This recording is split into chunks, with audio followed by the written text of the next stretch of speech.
আমার মনে ফাঁসি দিয়ে মারছে ওরা।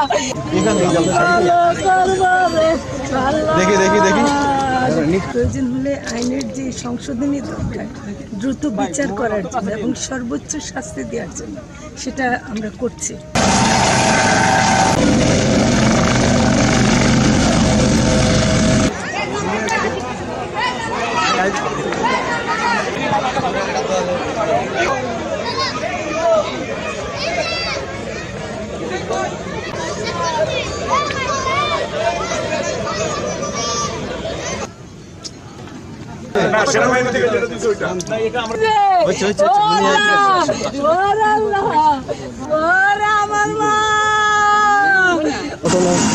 হেলিকপ্টার রয়েছে এবং সেটি কিন্তু নাগরা এসে পৌঁছেছে এবং এখানে দেখা যাচ্ছে যে সেনাবাহিনীর পক্ষ থেকে একটি হেলিকপ্টার আসছে।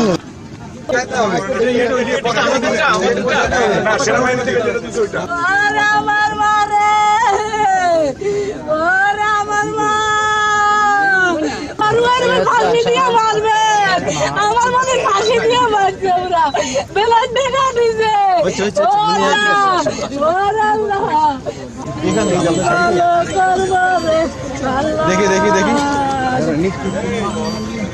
আরে মা, আমার মায়ের বুকের হাহাকার তো, এবং এটা সারা দেশের মানুষের বুকের হাহাকার তো। কাজে আপনারা এটা মনে রাখবেন যে প্রয়োজন হলে আইনের যে সংশোধনী দরকার দ্রুত বিচার করার জন্য এবং সর্বোচ্চ শাস্তি দেওয়ার জন্য সেটা আমরা করছি এবং সেটা আমরা করব। কাজে এখন ওর মায়ের পাশে, ওর পরিবারের পাশে দাঁড়ানো দরকার, আর মেয়েটা যেন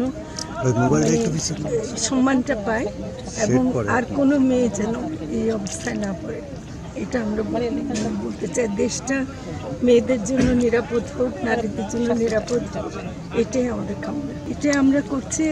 আইনটা এই শনিবার বা রবিবারের মধ্যে সেই সংশোধনীটা আনা হবে যেন দ্রুততম সময়ে করা যায়। রিপোর্টে অলরেডি স্যাম্পল কালেকশন হয়ে গেছে, ডিএনএ রিপোর্টটাও বেরিয়ে আসবে। সব কিছু ঠিক মানে করছে। একটা মাথায় রাখবেন যে এটা রাষ্ট্র সর্বোচ্চ গুরুত্বের সাথে দেখছে, কারণ